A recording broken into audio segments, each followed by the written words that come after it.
Pastor Mike here. Thanks for giving us a few minutes of your time today. If you haven't already, I'd love for you to sign up for our daily email. It's a great way to start the day. It's the way that I start my day. And it's a way to bring God's word straight into your inbox first thing in the morning. My teammates at Time of Grace do a fantastic job of giving you video and written devotions, blog posts, podcast episodes, and the occasionally fun and quirky social media posts. And all of it's to encourage you with God's amazing word.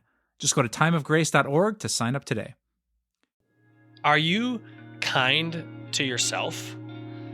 Because Dumbledore wasn't. Through most of Harry Potter's adventures in the book series and the movies, Albus Dumbledore is this great mentor who always knows just the right thing to say at just the right time until the end. The last time that Dumbledore talks to Harry, he confesses all the things that he messed up. And he says, "You could not despise me as much as I despise myself." Now, of course, Harry speaks kindly to his mentor because that's what friends do. But Dumbledore had a problem with self-esteem. Psychologists have identified that exchange between Dumbledore and Harry as an example of the problems of self-esteem, because esteem is a judgy word. Esteem is when you evaluate something and then you make a judgment about it. And Dumbledore examined his past and he evaluated how well he had done, and he esteemed himself low. He didn't, look up to himself, but he looked down on what he had done. I'll tell you, when esteem hits me, my self-esteem talk gets real bad if I'm laying in bed and I examine my day and I replay my awkward conversations in my head and I evaluate how it went, and then I judge myself. I wonder if you've ever had that self-esteem talk in your head. I can't believe I just said that. Or I don't know if I'm doing the right thing here. Why are my projects always late? I don't know if I'm going in the right direction. And when you get to the esteem part and you have to make a judgment about yourself, you think, no one could despise me as much as I despise myself. Okay, maybe you're not as dramatic as Dumbledore, but maybe it comes out like, am I disappointing my parents? Am I not living up to my siblings? I don't know if I'm on the right path. Here's what's crazy about all those self-esteem talks. You would never talk to your friend that way.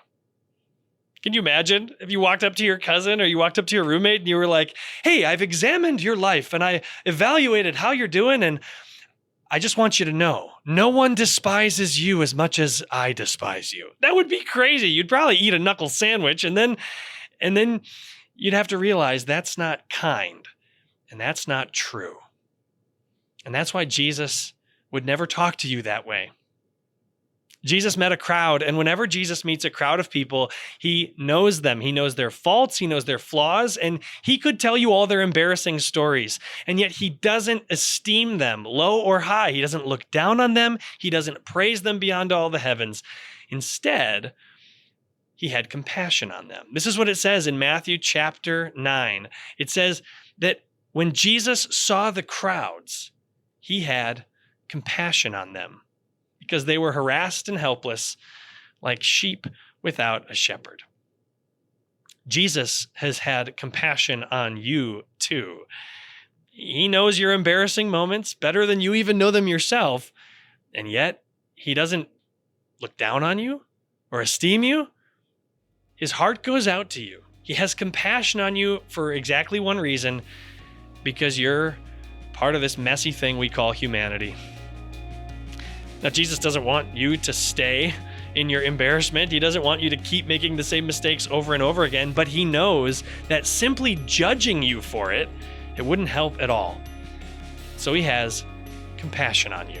Now, don't take this the wrong way, but who are you to disagree with Jesus? Right? If the God of all heavens and the God who knows all things, if he has had compassion on you, well, then maybe you can have compassion on you too. We could spend a little less time worrying about self-esteem and a little more time talking to ourselves the way Harry talked to Dumbledore, the way you talk to a friend, the way that Jesus talks to you. Be kind to yourself.